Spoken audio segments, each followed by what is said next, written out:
15 জানুয়ারি গণ অভ্যুত্থানের ঘোষণাপত্র দেয়া নিয়ে সরকার এখনো কোনো দৃশ্যমান পদক্ষেপ নেয়নি বলে মন্তব্য করেন বৈষম্য বিরোধী ছাত্র আন্দোলনে আহ্বায়ক হাসনাত আব্দুল্লাহ।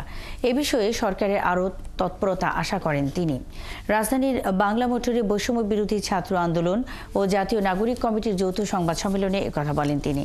জুলাই গণ অভ্যুত্থানের ঘোষণাপত্রে দেশের নানা শ্রেণী পেশার মানুষের আশা আকাঙ্ক্ষার প্রতিফলন হবে বলেও জানান তিনি।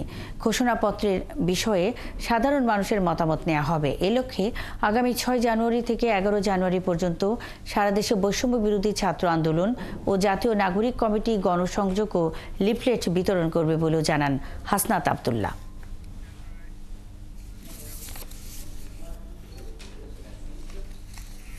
বিষয়ের সাথে লক্ষ্য করেছি 4 দিনে সরকার এখনো পর্যন্ত দৃশ্যমান কোনো পদক্ষেপ নেই। 6 জানুয়ারি থেকে 11 জানুয়ারি পর্যন্ত দেশব্যাপী আমরা কর্মসূচি ঘোষণা করছি, বিভিন্ন মাত্রার জনসংযোগ করব। কারণ এই প্রোক্লেমেশন অফ রেভলিউশনে আশা আকাঙ্ক্ষা, মানুষের যে আশা আকাঙ্ক্ষা রয়েছে সেটি কি বিষয়ে, তারা কি দেখতে চায় এই প্রোক্লেমেশনে, সেটির প্রতিফলনের জন্য আমরা মানুষের কাছে, আমরা আমাদের জায়গা থেকে ছুটে যেতে চাই। এই জাতীয় গুরুত্বপূর্ণ বিষয়ে সরকার যেন তৎপর হয়, সেজন্য বৈষম্য বিরোধী ছাত্র আন্দোলন এবং জাতীয় নাগরিক কমিটি আমরা অন্তর্বর্তীকালীন সরকারকে আহ্বান জানাচ্ছি।